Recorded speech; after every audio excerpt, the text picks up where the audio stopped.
여러분 안녕하십니까? BTV 뉴스입니다. 먼저 이 시각 주요 뉴스입니다.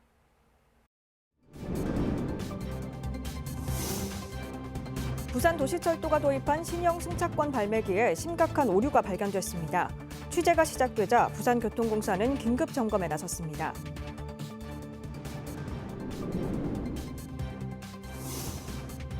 강서구가 대형마트의 의무 휴업일 지정을 철회한 것에 대해 구의회가 절차상의 문제점을 지적하며 평일 전환을 요구하고 나섰습니다.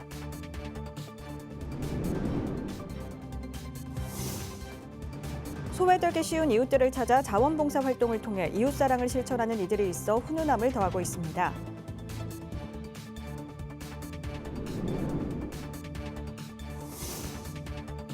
부산 밀락수변공원이 금주구역으로 지정된 이후 급격히 쇠퇴하고 있는 일대 상권과 달리 공원에 버리고 간 쓰레기 배출량은 크게 줄었습니다.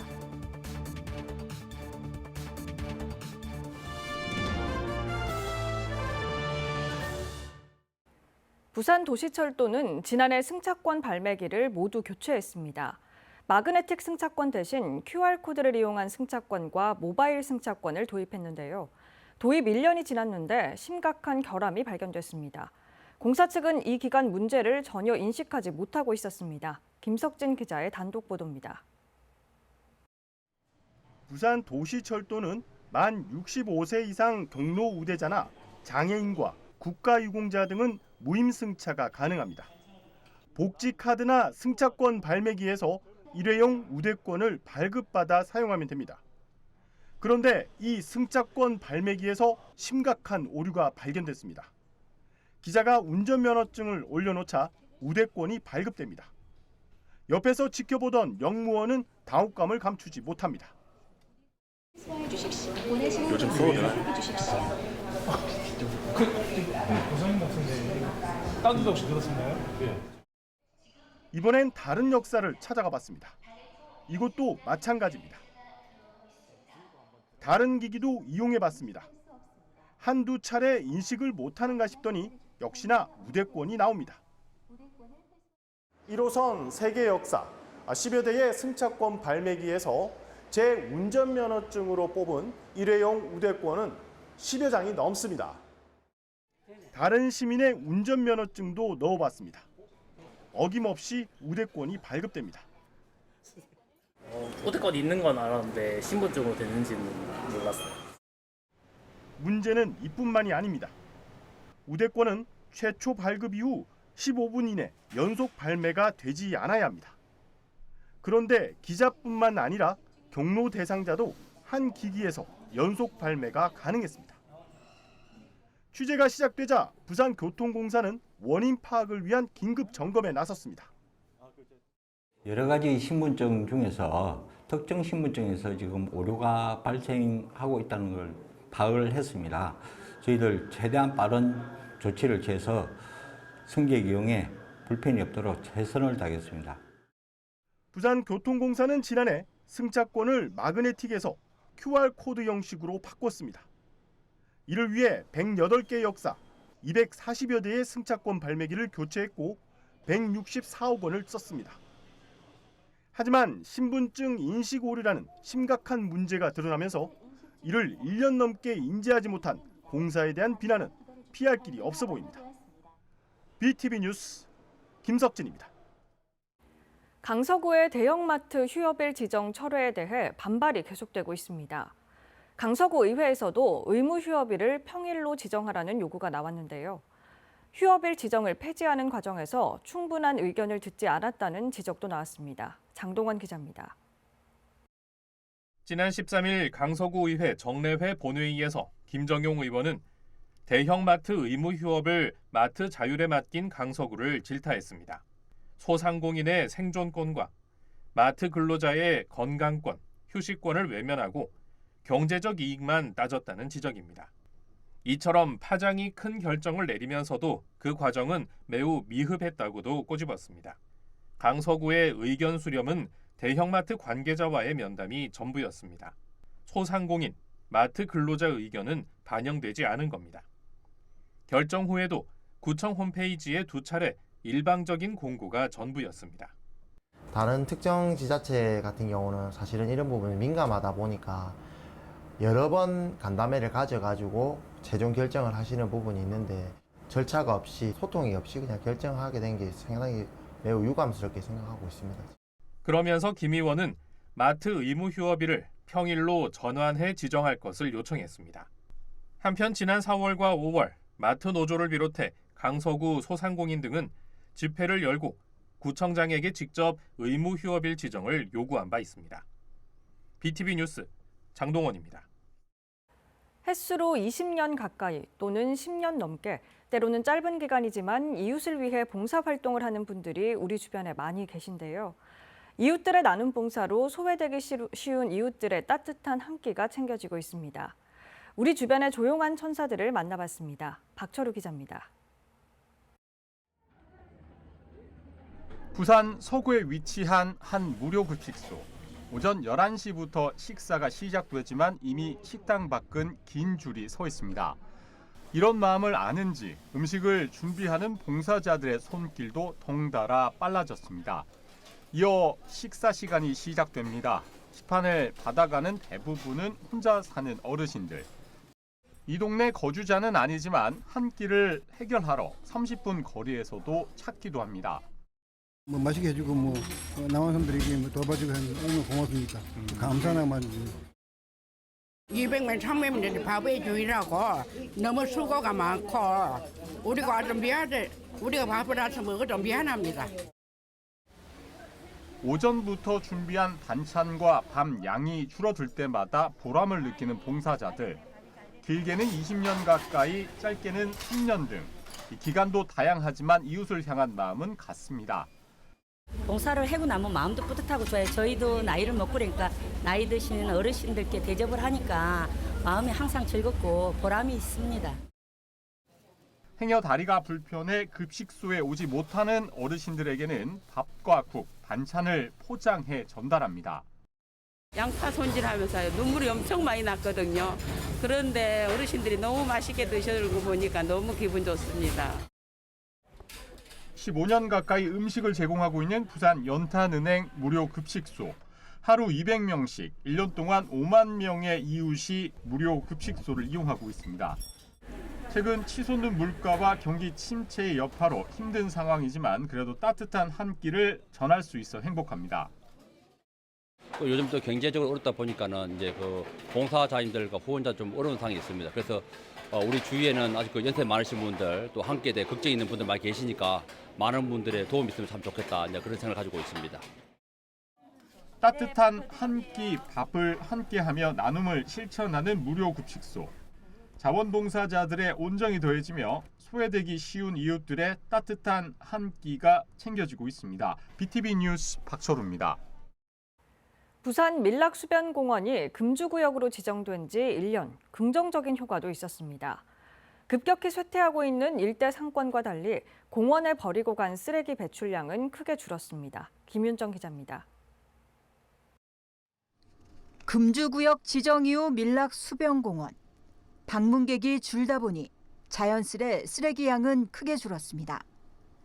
금주구역으로 지정되기 전 평일 하루 평균 20-30마대에 달했던 배출 쓰레기는 2-3마대로 대폭 줄었습니다. 주말이면 방문객들이 버리고 간 쓰레기가 평균 50에서 90마대에 달했을 정도였지만 금주구역 지정 이후엔 5마대 이하로 확연히 달라졌습니다. 하루에 주말에 쓰레기가 15톤씩 나왔다. 맥주 빈병, 소주 빈병이 몇십 장이 나왔대요. 쓰레기도 줄고 여기 오시는 내방객들도 많이 줄고. 공원에서 술을 마시다가 적발되면 5만 원의 과태료를 부과하기 때문에 예전처럼 새벽까지 공원에서 술을 마시는 모습도 사라졌습니다. 그 술 먹고 나면 아침에 쓰레기 되게 많았었거든요. 근데 이제는 좀 깨끗하게 유지가 되고 있는 것 같아요. 공원 거리가 깨끗해진 만큼 반기는 주민들도 있습니다. 깨끗하고 걷기에도 괜찮고 아이들과 함께 나오기에는 괜찮은 장소로 좀 바뀐 것 같아요. 하지만 여름이면 젊은이들로 붐볐을 전국적 명소였지만 지금 공원엔 젊은 사람 찾기조차 힘듭니다. 지역 명소를 행정이 강제로 없애버렸다며 아쉽다는 반응도 있습니다. 좀 아쉬움이 있어요. 조금 구청에서 행정 지도를 좀 더 한다든지 그래봐 여름 한철이거든. 좀 그런 것이 아쉽다는 거죠. 그냥 강제적으로 바로 차단시킨 거는 좀 문제가 있지 않나. 옛날부터 여기서 틀을 받고 살던 사람들은 굉장히 불만이 많죠. 우리도 밤에 와서 뭐 소주 한잔, 물론 우리는 잘 치우죠. 그 대신에 좀 허용이 됐으면 좋겠어요. 단 이제 행정 지도를 좀 그 시간에 나와가지고 좀 강력하게 하고. 금주구역 지정으로 밀락 수변공원은 쾌적해졌지만 사람들의 발길도 뜸해졌습니다.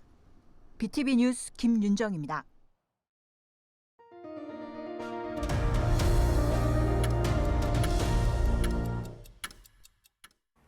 5월 부산 지역 수출이 지난해 같은 기간과 비교해 3개월 연속 감소하고 2개월 연속 적자를 기록했습니다.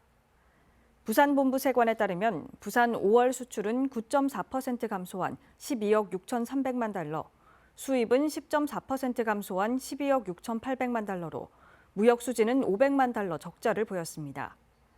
수출 품목별로는 선박과 전기, 전자제품은 증가한 반면 승용자동차와 철강 제품 등이 감소해 수출 감소에 영향을 끼쳤습니다. 매년 6월 14일은 세계 헌혈자의 날입니다. 해운대구에선 이 날을 해운대구민 헌혈의 날로 선포해 운영하고 있는데요. 더 많은 주민들이 생명을 나누는 일에 참여할 수 있도록 하기 위해서입니다.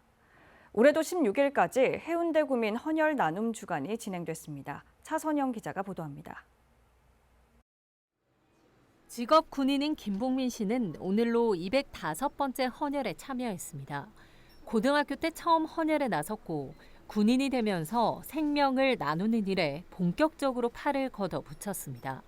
김 씨는 헌혈을 이어가기 위해 건강관리도 더 열심히 하고 있다고 말합니다. 헌혈도 군복을 입은 군인으로서 국민의 재산과 생명을 지키는 일이라고 생각을 하게 되어서 더 꾸준하게 하게 됐었던 것 같습니다.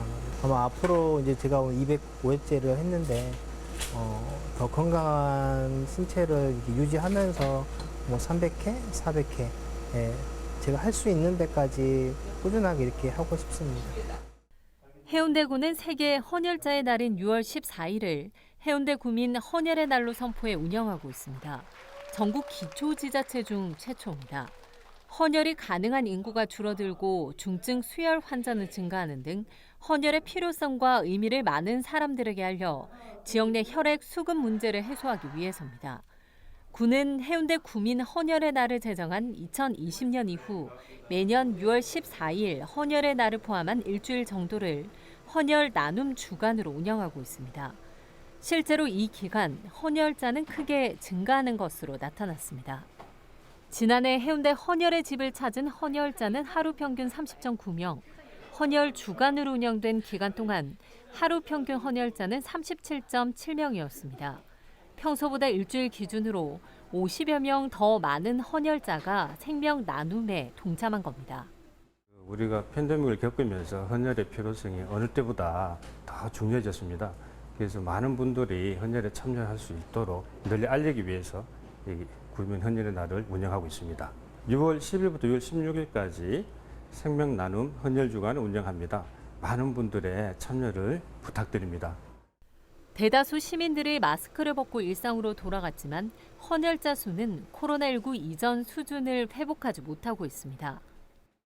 일초의 따끈거림만 참으면 누군가에게 희망을 주는 가장 따뜻한 선물인 헌혈. 이번 주말 헌혈에 동참해 보시는 건 어떨까요? 헬로티비 뉴스 차선영입니다. 고기잡이가 예전만 못하다는 말 많이 하는데요. 환경적 요인으로 갈수록 어자원이 줄어드는 영향도 한몫하고 있습니다. 이런 가운데 대형 기선 저인망 수협이 어자원을 늘리기 위해 지속적으로 치어 방류 사업을 벌이고 있는데요. 수산자원 보호와 어업인의 소득을 늘리는 데 도움이 될지 주목됩니다. 박철우 기자입니다. 부산시 수협 감천 공판장. 뜰채를 이용해 화로차에서 무언가를 조심스레 꺼낸 뒤 다시 양동이로 옮겨 담습니다. 양동이 안에는 어른 새끼 손가락만한 치어가 가득합니다. 말지취와 감성돔, 참돔과 돌돔, 볼락 등 고소득 품종들입니다. 이들 어종의 경우 최근 어획량이 줄면서 소비자들에게는 기하신몸. 이날 감성돔 10만 마리를 포함해 모두 30만 마리의 치어가 방류됐습니다. 어민들은 방류 사업이 이루어지면 어획량 증가에 도움이 된다며 반깁니다. 100만 통이 무너진 지가 벌써 10년 가까이 됐습니다. 그래서 조금이라도 우리 요 어자원을 갖다가 어족을 조금이라도 더 살리기 위해서 하는 그런 행사의 일원이라고 보면 될 것 같습니다. 대형 기선 저인망 수협은 지난 2015년부터 한국수산종자경남협회 등과 10차례 730만 마리를 방류했습니다. 부산시도 2009년부터 부산 연안에 1000만 마리가량의 감성돔, 치어 등을 방류했습니다. 어자원 감소가 어민 소득 감소로 이어져 어촌 붕괴를 앞당길 수 있다는 위기감에 고부가가치 우량 품종으로 어자원 방류를 확대해 나갈 방침입니다. 감성돔과 말지치는 47%의 방류 효과가 혼액돼서 나오는 걸로 알고 있습니다. 수협과 협업해가지고 지속적으로 수산종자 방류 사업을 확대할 예정입니다. 이 환경적 요인 등으로 인해 부산의 연근의 어업 생산량은 갈수록 줄어들고 있는 상황. 이날 치어 방류가 수산자원 어종의 보호와 어업인들의 도움이 될 수 있을지 주목됩니다. BTV 뉴스 박철우입니다. 코로나 이후 대다수의 상권이 침체된 가운데 마포구는 홍대 상권을 살릴 타겟책으로 레드로드 1년 지역을 살리다라는 레드로드 사업을 시도 중입니다. 도로를 붉게 칠해 특성을 만들고 구역마다 각각의 감성을 담은 거리를 조성했습니다. 현재 방문객 증가와 매출 신장이라는 붉은 거리의 긍정적 효과로 홍대 상권이 살아나는 유의미한 변화가 일어나고 있습니다. 보도에 조성엽 기자입니다. 홍대를 관통하는 붉은색 길. 마포구는 코로나 이후 침체된 지역 상권을 살리겠다며 호기롭게 홍대 거리를 변화시켰습니다. 오래된 시설물을 철거했고 무대와 공연장, 편의시설을 추가했습니다. 불뚝 산업도 없고 스타트업 유치도 어려운 우리 마포구가 지역 경제를 살리기 위해서는 관광산업 활성화만이 살 길임을 다들 아시리라 생각합니다. 홍대 거리 특유의 감성을 더 돋보이게 하는 전광판과 야외 무대 등의 장치들은 발걸음을 멈추게 하는 매력으로 작용했습니다. 예전에는 많이 사람들이 여기에는 없고 저 위쪽에만 많았었는데 이런 거를 통해서 사람들이 밑에 있는 거리들도 알고 또 코로나가 끝나고 상권들이 더 살아날 수 있게 도움이 되는 것 같아서 좋은 것 같습니다. 볼거리가 많이 생기고 원래는 그냥 지나가는 길거리였는데도 그냥 중간중간 이렇게 있으니까 발걸음을 멈추게 하는 그런 것도 있고요. 행인이 가방을 내려놓고 피아노 연주를 시작합니다. 여전히 홍대 앞은 거리 예술의 상징과도 같은 곳입니다.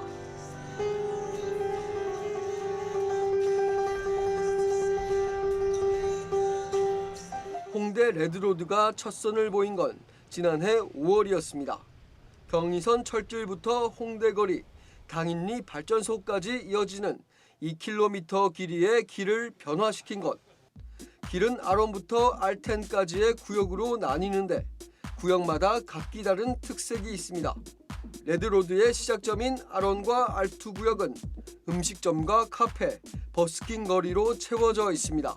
R3는 아담하지만 감각 있는 의류 상점과 액세서리 가게들이 줄을 이룹니다. R4는 화려한 색채를 가미한 디자인의 축제거리입니다. R5는 지역 예술가들의 그림을 전시하고 판매하는 로드 갤러리가, R6는 노상주차장을 없앤 자리로 다채로운 색감의 광장을 조성했습니다. 그렇다면 실제 매출 신장 등 상권 변화는 일어났을까? 이를 증명하는 여러 지표를 확인해 보겠습니다. K-뷰티 쇼핑의 필수 코스로 꼽히는 한 업체의 경우 409%의 매출 신장률을 보였고, 한 카드사 조사 결과 10대와 20대가 주말 외식을 위해 자주 찾는 지역 1위로 홍대 일대가 꼽혔습니다. 또한 중대형 상가 공실률이 레드로드 조성 전 12.2%에서 조성 이후 9.8%로 감소했습니다. 한국관광공사 데이터랩이나 한국부동산원의 임대 동향 조사 보고를 자료를 참고했을 때 레드로드 조성 전과 조성 후의 관광 소비 통계를 비교해 봤을 때도 전국 평균 대비 더 상회하는 그런 관광 소비가 발생했다는 그런 데이터도 확인할 수 있었고, 상권 변화에 대한 체감은 무엇보다 상인들이 가장 크게 느끼고 있습니다. 홍대 소상공인 번영 회장은 레드로드 사업의 효과는 만점이라며 R1과 R2 구역의 경우 100% 이상, R3와 R4 구역은 30%에서 40% 이상의 매출 신장을 기록하고 있다고 설명했습니다. 효과가 100점 만점이죠. 그거 없었으면은 여기 홍대 다 죽었어요. 1년 만에 그냥 딱 헐어버리고 너무 좋게 해놨잖아요. 그 다음에 이쪽 앞으로 올라오면서 그 레드로드 3 쪽에 웅벽 있던 거 다 털어가지고 사람들 쉼터로 만들고 현대판 기적이다. 거기는 사실 그 상인들은요, 권리금이 최소한 1억 이상씩 올랐어요. 상인들은 또 단순히 길의 색깔을 바꾸고 특정 시설을 설치한 것에 불과하다 생각할 수 있지만 거리의 의미를 재부여하고 거점화한 것에 큰 점수를 줘야 한다고 강조합니다. 가게 매출의 승림이 80%, 70%가 외국인이나 보시면 돼요. 관광객들이 모이게 되는 그 계기가 넓은 광장들이 자리하고 있고 또 버스킹 공간도 있고 그렇게 됨으로써 이제 자연스럽게 입소문이 퍼져서 외국에 홍대가 단순히 상업에만 집중된 곳이 아니라 거의 365일 버스킹이 진행이 되고 있습니다. 또 레드로드 하면 문화가 있는 곳, 예술이 흐르는 곳, 이렇게 지금 평가를 받고 있다고 생각합니다. 전문가들은 이에 대해 홍대만의 독자적인 생존 전략이 통하고 있다고 분석합니다. 여기에 상인들의 자구적인 노력까지 더해진다면 경쟁력이 더 높아질 것이란 설명도 덧붙였습니다. 지역을 찾는 사람들에게 편의성을 제공하고 더 많은 사람들이 그 지역을 안전하고 쾌적하게 이용할 수 있도록 시설 투자 같은 것들을 자기들의 수익에 하다못해 1%만 내놓더라도 홍대 같으면은 그게 상당히 의미 있는 재원이 될 수 있거든요. 한때 부흥의 시간을 보냈지만 점차 쇠락의 길로 접어든 수많은 거리들. 홍대 거리는 90년대 명성을 이어 레드로드라는 이름으로 다시 부활의 기운을 내뿜고 있습니다. 딜라이브 뉴스 조성엽입니다. 김해공항은 13일 친절, 청렴, 안전한 공항을 위한 스마일 캠페인을 개최했습니다. 캠페인에는 김해공항을 비롯해 세관과 출입국 관리소, 항공사, 면세점 등 20여 개 기관이 참여해 공항 여객을 대상으로 홍보물을 배포했습니다. 앞으로 친절 서비스 직원을 선정해 표창도 진행할 계획입니다.